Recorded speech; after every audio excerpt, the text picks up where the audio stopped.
एक साथी हैं जो पाली में रहते हैं। आज मैं उनके घर गया था उनके परिवार से मिलने, उनके दुख दर्द को बांटने के लिए, क्योंकि साथी ये दुख दर्द उनका नहीं है, ये हम सब लोगों का दुख दर्द है। अन्याय हुआ है, अन्याय का प्रतिकार करना, उसके खिलाफ बोलना, उसके खिलाफ आवाज़ उठाना, ये हम सब लोगों की जिम्मेदारी। लेकिन मैं आज एक कड़वे सच से वाकिफ हुआ, तो मुझे लगा कि ये सच आपको जानना चाहिए सब लोगों को। अगर आप इस सच को नहीं जानते हैं तो इसका मतलब जो है आपको पता ही नहीं कि भारत में क्या क्या चल रहा है। पहले बात हम लोग करते हैं जितेंद्र पे। जितेंद्र पाली के बारवा गांव के रहने वाले हैं और क्योंकि मूछें रखते थे, गवर्नमेंट जॉब पे भी थे,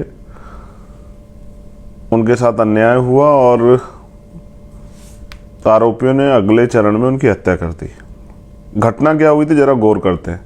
पुलिस क्या बताती है, आपके पास क्या इन्फॉर्मेशन है, उससे अलग हटके चंद्रशेखर आपको सच्चाई बताते हैं। 2 साल पहले, क्योंकि उसका रहन सहन, उसका खाना पीना, उसका उठना बैठना, उसकी बॉडी लैंग्वेज और उसका जो मतलब स्टाइल था वो आम लोगों से, मतलब जो उस क्षेत्र पाली जो जिला है उस क्षेत्र से जुड़े हुए लोगों से अलग था और वो अपने अधिकारों का प्रयोग करता था। तो उसको जैसे यहाँ हमें अपमानित करने के लिए शेड्यूल कास्ट के लोगों को ढेड़ कहते हैं, ढेड़ कुछ इस तरह का शब्द।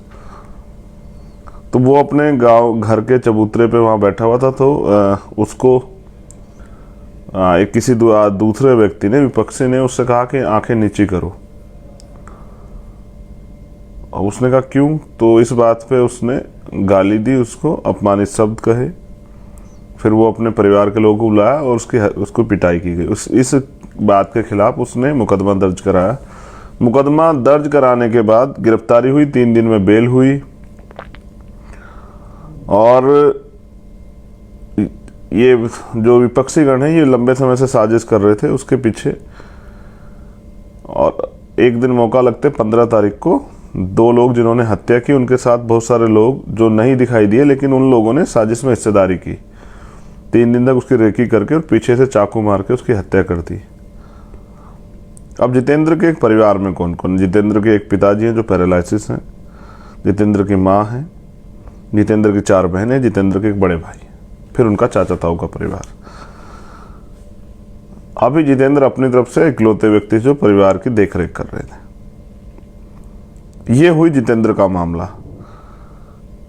बेसिकली अब पाली जिले पे हम लोग बात कर रहे हैं। आपने अक्सर राजस्थान चर्चाओं में सुना, कभी एक आईपीएस, अभी पिछले उसमें चर्चा, आईपीएस होते हुए उनको घोड़ी पे नहीं चढ़ने दिया गया।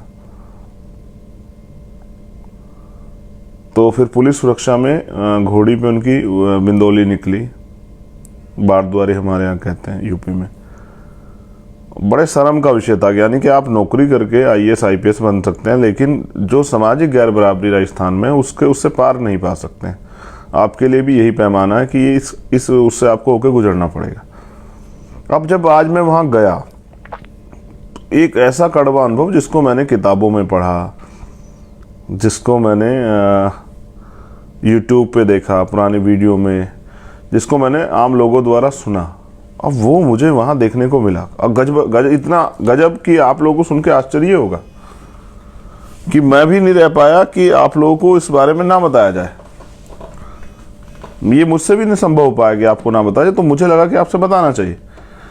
बताया गया ये कि उस गांव में पुरोहित समाज के लोग रहते हैं, जिनको पुरोहित मतलब वर्ण व्यवस्था में उनको ब्राह्मण कहते हैं, जाति व्यवस्था में भी उनको ब्राह्मण कहते हैं। मेरी किसी ब्राह्मण से लड़ाई नहीं है, मेरी तो लड़ाई सामंतवादी ब्राह्मणवादी सोच से है। बताया यह गया कि पुरोहितों के घर के आगे आज भी शेड्यूल कास्ट बैकवर्ड की जो महिलाएं हैं वो चप्पल पहन के नहीं गुजर सकती हैं। अगर गुजर जाती है तो ये पुरोहितों का अपमान है और अपमान की फिर सजा है। आज़ाद भारत है, तमाम संविधान ने अधिकार दिए हैं, फिर आप गांव में किसी के घर के सामने से पढ़ लिख के डॉक्टर इंजीनियर बन के या फिर एक एजुकेटेड बेटी बहन होके माँ होके आप चप्पल उठा के चलेंगे, उस बेटे पे क्या गुजरती होगी जिसकी माँ को ऐसा करना पड़े या करने के लिए मजबूर किया जाए। कुछ गांव ऐसे हैं पाली ज़िले में जहां आज भी मोटरसाइकिल पर बैठकर आप नहीं निकल सकते हैं। मूछें रखना तो बहुत बड़ी बात है।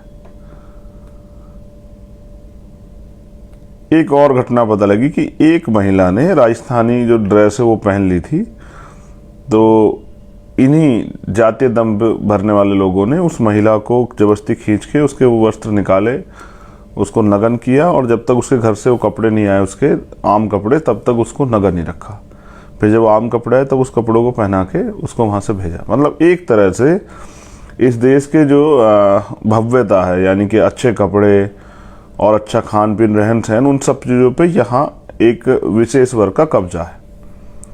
और फिर जैसा मैंने आपको कहा कि यहाँ से बहुत सारी वीडियो वायरल होती हैं, जानबूझ के की जाती है, कभी नाक रगड़वाने की, कभी पेशाब पीने की, कभी इस तरह की। तो मैं बड़ा अचंभित था कि यार ये होता होगा पहले, क्योंकि यूपी से आते हैं तो यूपी में तो नहीं होता, अब कहीं कहीं होता होगा यूपी में इस तरह की स्थिति की भाई, लेकिन यहाँ आके तो बड़ा अचंभा था कि ये क्या है। अब ये बड़ा असहनीय है। तो आज हमने तय किया कि एक साल में आज़ाद भारत में जो सामंतवादी व्यवस्था चल रही है, जो अन्याय चल रहा है, इसका प्रतिकार करना है, इसको ख़त्म करना है, इस गुलामी को काटना है। और लोग लड़े किसके भरोसे? क्योंकि यहाँ तो 71 साल से तो लोकतंत्र चला रहा है, हमारे एमपी एमएलए बनते हैं, और यहाँ हमारे चीफ मिनिस्टर भी रहे हैं पहाड़िया जी राजस्थान में, तो नहीं बदला। यानी कि विधायक एमपी बनने से तो नहीं बदलता है, यानी कि अगर आप मुख्यमंत्री बन जाए तो भी नहीं बदलता है, सरकार बदलने से भी नहीं बदलता है। बदलता कैसे? बदलता ऐसे जब आप इसके खिलाफ कोई ठोस काम करते हैं, या फिर अगर आप ताकत में होने के बावजूद, ताकत में आने पर इसके खिलाफ कोई एक्शन लेते हैं। ना ये किसी राजनीतिक दल का एजेंडा है कि ये होना, इसको ख़त्म करना चाहिए, ना ही किसी सरकार का एजेंडा है, ना ही किसी नेता का एजेंडा है। हाँ, मगर ये अपमान लगातार जारी, ये है राजस्थान। इस राजस्थान से मुझे तकलीफ है, राजस्थान की भव्यता से, राजस्थान के संघर्ष से, राजस्थान से मुझे कोई तकलीफ नहीं है, किसी जाति से मुझे कोई तकलीफ नहीं, लेकिन जो सामंतवादी ब्राह्मणवादी सोच है उससे मुझे तकलीफ है। और मैं अपनी बहनों को, जो जितेंद्र के परिवार में, ये वचन दे के आया हूँ आज, जो 4 बहनें, जिनमें 2 बहनें तैयारी कर रही हैं, 2 बहनें शादी हो गई, कि जितेंद्र चला गया लेकिन चंद्रशेखर है, तो जितेंद्र ही बन के इस रिश्ते को निभाऊंगा, चाहे शादी भी हो, कुछ भी हो। मेरे लिए यही राजनीति है। क्योंकि जितेंद्र के परिवार ने मुझे, जैसे मैं एंट्री का, सब लोगों ने ये बताया, उनके चाचा ने, उनके भाई ने, कि वो, हाँ, उनकी घर में बहनों ने बताया कि हम आपको नहीं जानते थे, लेकिन जितेंद्र आपकी फ़ोटो दिखाता था, कहता कि मैं इनका बहुत बड़ा फॉलोवर हूँ, ये मेरे बड़े भाई हैं, मुझे इनके जैसा बनना है। और मुझे भी उसने हमें देख के रखी। फिर उसके चाचा ने बताया कि वो कहता था कि मुझे अपने जीवन में एक बार भाई को गाँव में ज़रूर लाना है। तो परिवार ने मुझसे कहा कि आप आए भी तो तब जब जितेंद्र नहीं रहा है। बहुत तकलीफ का इशू है, मेरे लिए तो बहुत तकलीफ का इशू है। तो जितेंद्र पाल मेघवाल को न्याय मिलना चाहिए। इसके लिए कुछ मांगे हमारी थी, जैसे मैंने वहाँ भी कही थी, आपने लाइव में सुनी होगी, लेकिन मैं समझता हूँ कि इसमें बहुत सारे लोगों का दोष है। अगर पुलिस ठीक समय से कार्रवाई करती, कोर्ट के जरिए आरोपियों पर अब तक कार्रवाई हो चुकी होती, तो मुझे लगता है कि इस तरह की घटनाएं ना होती और आज जितेंद्र हमारे बीच जिंदा होता। समाज में बड़ा आक्रोश है, पूरे देश दुनिया में इसकी चर्चा है कि मूछें रखने पर हत्या होती है। पुलिस इस बात को नकार रही कि मूछें रखने पर नहीं। सच यही है कि ये लड़ाई सामंतवाद के खिलाफ थी। उनको लगता था कि एक वंचित वर्ग का, बहुजन समाज का बेटा उनके सामने आंख उठा के कैसे चलता है और इस तरह से मूछे उछे रख के गाड़ी वाड़ी में कैसे घूमता है। ये उनका अधिकार नहीं है, और ये अधिकार अगर कोई इसका इस तरह का कोई काम कर रहा है तो ये अनुचित है उनके नज़रिए से, तो उसकी हत्या होना ज़रूरी है। और मैं इसको गलत मानता हूँ। मैं क्या, कोई भी जो इंसान खुद को मानता है उसको गलत मानेगा, और जब हम इसको गलत मानते हैं तो ये गलत ही। हमारी कुछ मांगे हैं, जैसे परिवार को और गवाहों को हथियारों के लाइसेंस दिए जाएं। दूसरा, जो चश्मदीद गवाह है उनको सुरक्षा दी जाए, और परिवार को भी। परिवार चाहता है कि जितेंद्र के हत्यारों को फांसी की सजा होनी चाहिए। हमारी मांग ये थी कि परिवार के एक व्यक्ति को, क्योंकि जितेंद्र भी सरकारी नौकरी पर चला गया था और अभी परिवार के पास पूरा भविष्य जीवन है, जिस माँ बाप ने पाल के इतना बड़ा किया उनके तो सारे सपने ही खत्म हो गए, तो जितेंद्र के परिवार को एक सरकारी नौकरी दी जाए। दूसरा, हम चाहते हैं कि जितेंद्र के परिवार को, क्योंकि बहनें अभी छोटी हैं, वो पढ़ रही है, वो भी अच्छी शिक्षा लेना चाहती हैं, माँ भी है, पैरालिसिस पिता भी हैं, भाई भी है, भाभी भी है, घर की जिम्मेदारियाँ भी, तो 50 लाख रुपए का मुआवजा दिया जाए। एक, क्योंकि ये हत्या जैसे मैंने बताया कि 2 लोगों ने नहीं की है, 2 लोग होते तो शायद वो जवाब दे देता, तो बहुसंख्यक रूप से मिलके और घेर के अपने वाले क्षेत्र में रास्ता बंद करके ये किया गया है। तो इसकी पूरी जांच हो और जो लोग इसमें दोषी पाए जाए, जिन लोगों ने षड्यंत्र किया, उन पर भी कार्रवाई हो। और यहाँ राजस्थान में केस ऑफिसर स्कीम है, उसके अनुरूप ये चले। हमारा कहना था कि फास्ट ट्रैक कोर्ट में चले। अब ये हमारी मांगे, कुछ मांगों पर सहमति में, 2 मांगे जिन पर सहमति नहीं बनी थी, जैसे नौकरी और मुआवजा। इसके लिए हमने यहाँ के अधिकारियों से बात की और उनसे अपना ज्ञापन दिया और उनसे कहा कि क्या तो मुख्यमंत्री मना कर रहे थे कि हम नहीं देना चाहते और नहीं देंगे तो हमसे ली जाएगी तो हम ले लेंगे, या फिर मुख्यमंत्री जी हमारी बात को माने। इसके लिए हमने उनको 25 तारीख तक का समय दिया है। आज 22 तारीख है, कल 23 है, परसों 24, 25 तक उनकी, 26 को शाम तक मुझे यहाँ आना है। अगर ये मांगे पूरी नहीं हुई फिर यहाँ आंदोलन चलेगा। इस आंदोलन के बाद ये स्वाभिमान यात्रा और अधिकार यात्रा जाएगी। अगर 25 तक मांगे पूरी, 26 तारीख में यहाँ से मोर्चा, 26 में यहाँ धरने बैठेगा, 27 तारीख से हम लोग मूव करेंगे जयपुर की तरफ। फिर जयपुर में ये आंदोलन चलेगा मुख्यमंत्री आवास के बाहर। और राजस्थान में हम ये अन्याय बर्दाश्त नहीं कर, राजस्थान में हम कहीं भी अन्याय नहीं बर्दाश्त करेंगे। लेकिन फिर आपसे कह रहा हूँ कि सर, हमारी जान इतनी सस्ती नहीं है और हम यहाँ मरने के लिए पैदा नहीं हुए। हम यहाँ सम्मान से, स्वाभिमान से और अपने अधिकारों के जीवन को जीने के लिए, जो संविधान ने हमें अधिकार दिए, हम उनके लिए। और किसी को अधिकार नहीं कि हम अपने अधिकारों का प्रयोग करेंगे तो कोई हमारी हत्या कर दे। मेरी उनसे कोई लड़ाई नहीं, लेकिन मैं उनसे फिर कह रहा हूँ कि अपने दिमाग को ठीक करें, जो गोबर भरा हुआ उसको निकालें, इंसान बने, जानवर बनने से बचें। क्योंकि कल जब ये अन्याय बढ़ेगा तो इसके विरोध में क्रांति भी जन्म लेगी, और जब क्रांति जन्म लेगी तो आपका जातीय दम भी है जो है ना, ये कोड़ियों के भाव बिक जाएगा। रही बात, आप लोग चिंता भी कर रहे हैं कि मेरी गाड़ी पे हमला हुआ, तो नहीं, वो हमला है वो, लेकिन मुझे लगता है कि वो कुछ बच्चे थे जो गुब्बारे खेलना चाहते थे होली हमसे, और आज हमारा होली खेलने का मन नहीं था। क्या उसका कारण ये रह सकता, क्या तो वो नौजवान लड़के हैं क्यों, जिन्होंने, जो मेरे बारे में नहीं जानते हैं, मेरा कार्य नहीं जानते हैं, मेरा इतिहास नहीं जानते हैं, या फिर वो किसी ने उनको साजिश करने के लिए कहा। और अगर समझदार होते तो ऐसी गलती नहीं करते, किससे टकरा रही है उनको पता होना चाहिए था। खैर, पुलिस अपने आप उनको ढूंढेगी, कार्रवाई करेगी, इससे मुझे फ़र्क नहीं पड़ता है। उनको एक गलतफहमी थी कि हम डर बढ़ जाएंगे, तो डरना तो हमने सीखा ही नहीं, ये तो हमारी डिक्शनरी में नहीं है डरना वर्ड। लेकिन मेरा भी आपसे कुछ कहना है। 71 साल का लोकतंत्र, सब चीज़ें बदली हैं, विधायक MP बने, आपके आसपास के लोग बने, लेकिन इस अन्याय के खिलाफ कभी किसने आवाज़ नहीं उठाई। और मुझे लगता है कि लोगों को लगता है ये न्याय नहीं, ये तो उनकी किस्मत का फैसला है कि अगर उन्होंने जन्म लिया इस जातियों में, इन वर्गों में, तो ये अन्याय उनको सहना पड़ेगा। लेकिन मैं आपसे कह रहा हूँ, जो लोग इस बात पे हंसते हैं कि हमें वोट नहीं मिला है, जो लोग इस बात पे हंसते हैं कि हमारी जमानत जब्त हुई है, तो आपको क्या लगता है, आप मुझे हराने के लिए सोच रहे हैं? नहीं, आप मुझे नहीं हरा रहे हैं, आप किसी लड़ने वाले व्यक्ति से उसके हथियार छीन रहे हैं। ये लोकतंत्र, यहाँ सरों की कीमत है। अगर आप मुझे लड़ने की ताकत देंगे तो फिर आप मुझे लड़ते हुए भी देखिए कि मैं लड़ता कैसा हूँ। अभी तो मैं मैदान में उतरा भी नहीं, अभी से विरोधियों को मेरा मुझसे इतनी परेशानी, बीमारी में आज़ाद समाज पार्टी के लोगों से परेशानी है, जो लोग लड़ना चाहते हैं उनसे परेशानी है। मेरी लड़ाई सिर्फ सत्ता के लिए नहीं है कि भाई मैं विधायक बन जाऊँ या MP बन जाऊँ, आज़ाद समाज पार्टी के लोग विधायक MP बन जाएं। लड़ाई है इस अन्याय के खिलाफ कि अन्याय खत्म होना चाहिए, और आखिर हर चीज़ की एक सीमा होती है। डॉक्टर अम्बेडकर ने कहा कि गुलाम को गुलामी का एहसास करा दो, अपनी बेड़ियाँ स्वयं काट देगा, लेकिन बेड़ियाँ तो नहीं कटी हैं। गुलाम ही रह गया, और गुलाम ने इसको अपनी किस्मत का फैसला मान के स्वीकार कर लिया है, जबकि गुलाम को इसके खिलाफ आंदोलन चलाना चाहिए था। लेकिन चलाए कौन? जो गुलाम चलाएगा, जैसे जितेंद्र ने प्रयास किया, उसकी हत्या हो जाएगी। तो फिर हम लोग तमाशा देखेंगे, 2 दिन धरना प्रदर्शन करेंगे, हल्ले मचाएंगे, तीसरे दिन घर में पड़ के सो जाएंगे। फिर किसी और जितेंद्र का नंबर होगा, हो सकता है कल चंद्रशेखर का भी नंबर हो सकता है कल आपका भी नंबर हो। तो ये अन्याय कब तक?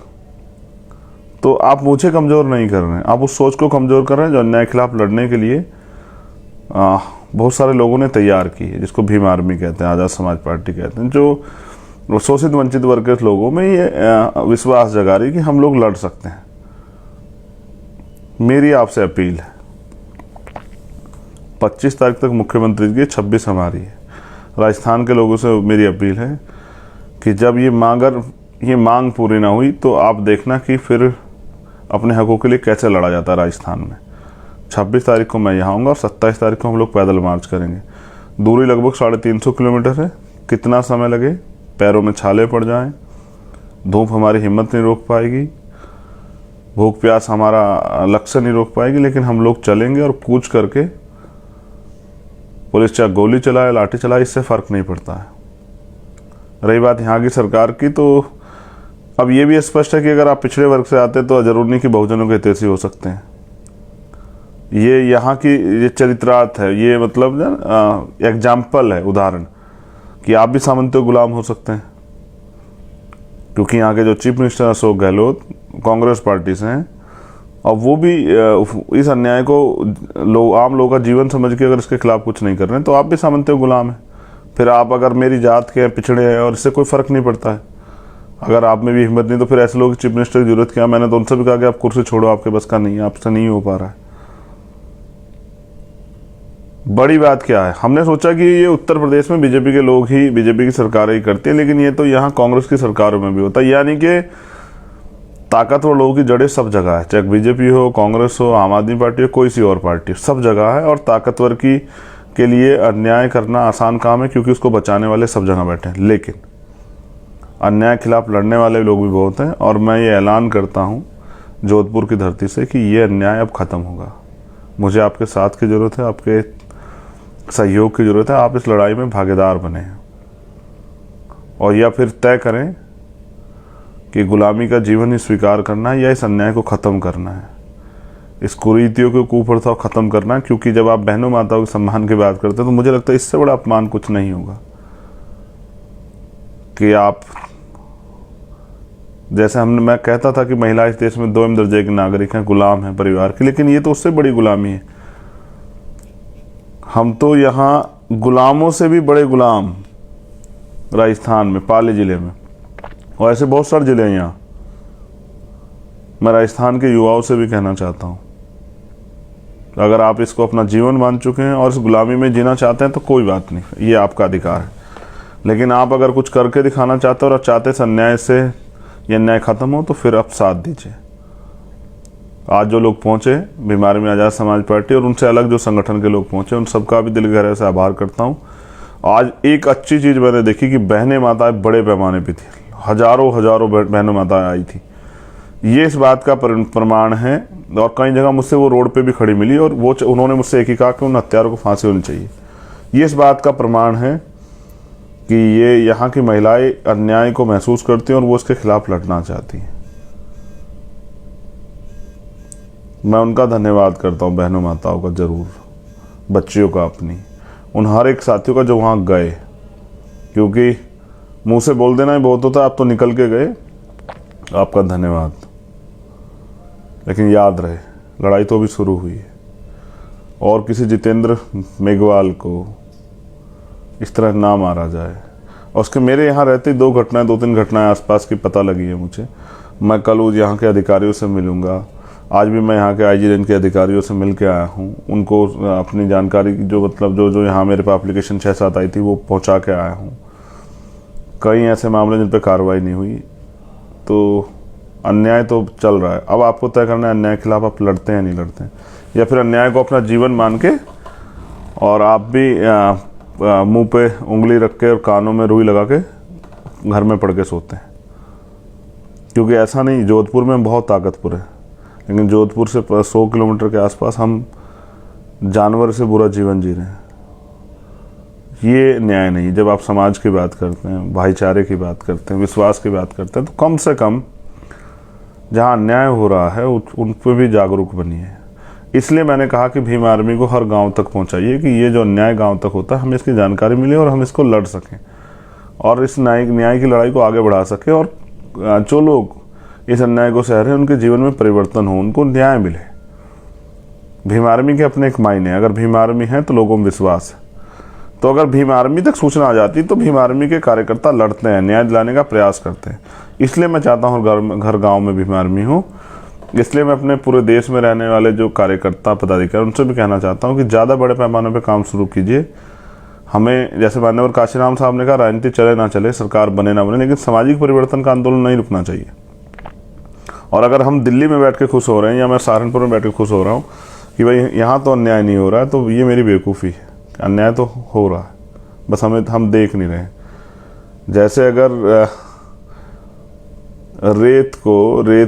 बिल्ली को देख के कबूतर या चूहा जो है रेत में सर दे, आंखें गड़ा ले और ये सोचे कि अन्याय नहीं होगा, बिल्ली को मैं नहीं दिख रहा हूँ, तो ये गलती कबूतर की है, ना कि बिल्ली की। वो तो शिकार को खोज ही रही है, शिकार उसको मिल ही जाएगा।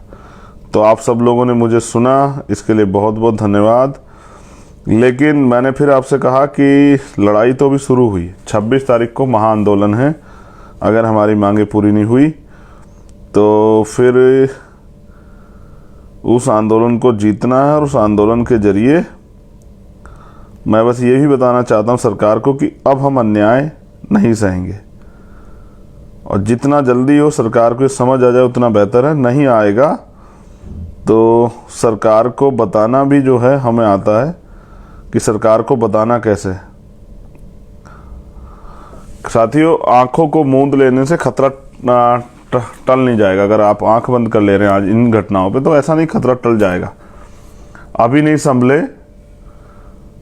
तो फिर ये सब देखना पड़ेगा और ये देखा जाएगा। इसलिए कह रहा हूँ, आंखें मूंदने से खतरा टाला नहीं जाएगा, ना खतरा टलेगा। इसके अन्याय के खिलाफ लड़ना पड़ेगा, आवाज़ उठानी पड़ेगी, झटपटाहट आप में दिखनी चाहिए। जय भीम, जय मंडल, जय भारत, जय संविधान।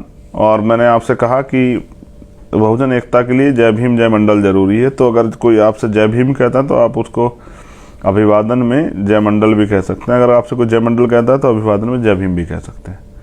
अपनी एकता को मजबूत कीजिए, शोषित वर्ग के लोग एकजुट हों, और अब बहुत जल्द आप मुझे सड़क पर लड़ते हुए दोबारा से देखिए। धन्यवाद। जय भीम। मेरा ये वादा है कि भाई जितेंद्र मेघवाल को न्याय मिलेगा, और ये इस न्याय की लड़ाई को मैं आखिरी अंजाम तक पहुंचाऊंगा, और उनको सज़ा मिलेगी, उनको फांसी होगी, ऐसे मेरा विश्वास है। उसके लिए हम लोग लड़ेंगे। बहुत बहुत धन्यवाद।